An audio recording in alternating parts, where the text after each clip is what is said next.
Dear Patriots, before the news starts, please subscribe to our patriotic channel by clicking the subscribe button. Give us a thumbs up to this video. Don't forget to leave your opinion below in the comments section. Share the news on Facebook and Twitter so you friends see it. Thank you. Here he comes. Trump just announced something huge for Texas that has everyone smiling. Remember back when Obama took forever to visit the poor Louisiana flood victims? Donald Trump went instead, delivering goods to the poor people. And he is doing it again. Well, the president has a big surprise in store for Texas on Tuesday. Now that's gonna blow everyone away. President Trump will be visiting Texas on Tuesday to help with Hurricane Harvey. The announcement was just made from the White House today, with Sarah Huckabee Sanders telling reporters. The president will travel to Texas on Tuesday. We are coordinating logistics with state and local officials, and once details are finalized, we will let you know. We continue to keep all of those affected in our thoughts and prayers. President Trump himself candidly hinted at the timing of the trip in a tweet earlier, although how soon it is was the biggest surprise. I will be going to Texas as soon as that trip can be made without causing disruption. The focus must be life and safety. If you are happy that America finally has a person in office who actually remembers WHO got him elected, help share this out and let the world see how presidential Trump is.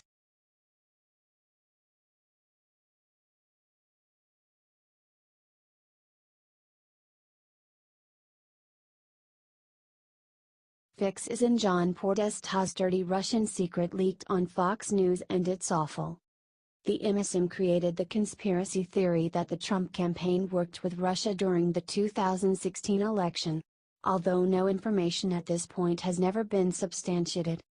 As reported by Fox News' Maria Bartiromo, John Podesta went and discussed his closed-door session with the House panel. According to the Washington Examiner, the Podesta Group filed several disclosures to the Justice Department on August 17 that is related to pro-Russia Ukrainian think tank. In April, the Washington lobbying firm that was run by Tony Podesta filed a document saying that they worked for the pro-Russia European Center for Modern Ukraine. Share this right now to expose the Democrats for the crooked traitors they appear to be. They have more ties to Russia than Trump.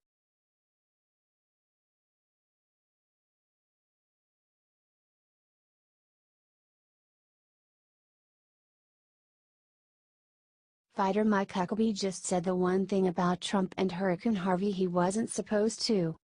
Leave it to old Governor Mike Huckabee to be the only voice of reason when the whole media world is going to hell in a handbasket. If you get news from MSNBC, CNN, Washington Post, New York Times, or one of the other propaganda sources, you would believe Trump went on vacation to free Arpaio to avoiding the hurricane altogether. So wrong. Mike Huckabee just revealed that Trump's hurricane response is not only good, it is downright historic. Former Governor Huckabee rightly pointed out that President Trump almost immediately issued his state of emergency, has been in constant contact with the governors of the hit states, especially Texas, since way before the disaster struck. There have already been well over 1,000 rescues since the storm hit just yesterday, in the White House, in conjunction with FEMA and the National Guard, is working overtime to make sure this natural disaster doesn't become a tragedy. Heck, today alone President Trump has already held 2 cabinet meetings on the hurricane response and is showing future presidents exactly how a real leader handles a disaster. Of course, this whole catastrophe is still a long way from over. The water is rising and more people need help. Trump is doing everything he can, as are our government services. So, for now, let's offer prayer and goodwill until this crisis ends.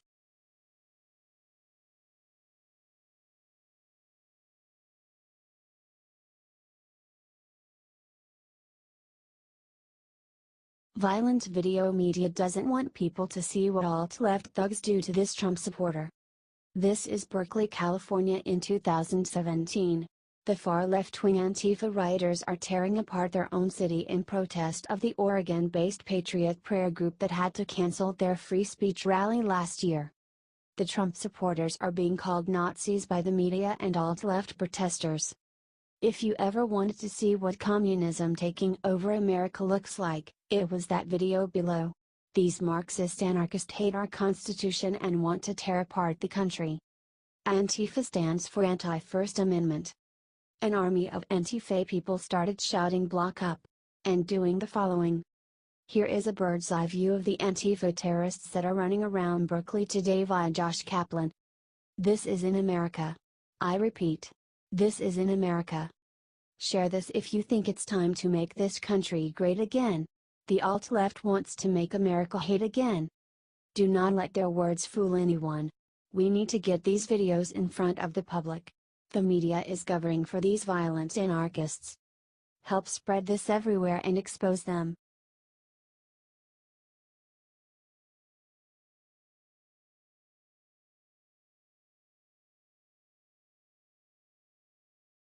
Paul Ryan just flipped. Look what he just did to stab Trump in the back. It's very well documented that House Speaker Paul Ryan is still a supporter of President Trump. During a conference call, Paul Ryan told Republicans that the following. I am not going to defend Donald Trump, not now, not in the future. According to the Wall Street Journal, House Speaker Paul Ryan criticized President Donald Trump after he pardoned Arizona Sheriff Joe Arpaio.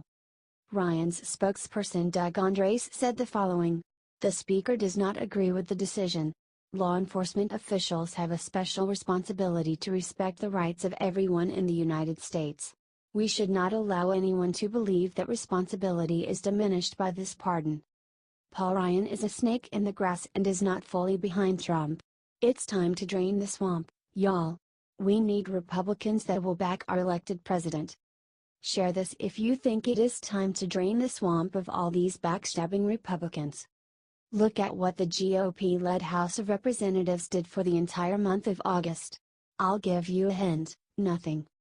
Are you tired of the Republican legislature not doing anything?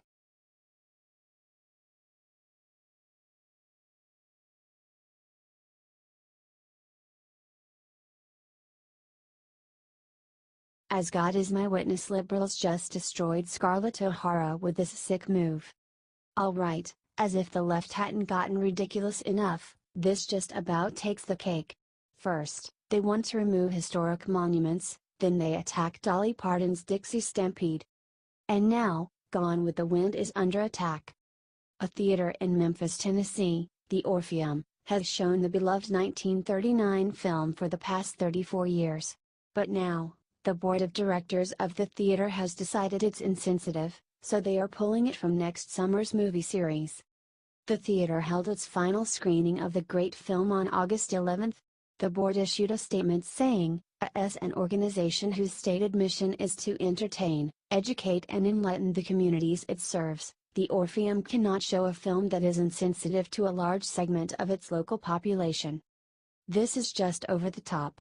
Gone with the Wind is a beloved film, and a best-selling book. Are they going to ban the book, too? I always thought it was the left that was most against banning books, art and the like. Y'all, this is just getting insane. Protesting against actual white supremacists and actual Nazi lovers is one thing, but they are taking it way past that. If you agree, please share this everywhere and comment "We love you, Scarlett." H.T. The Daily Caller.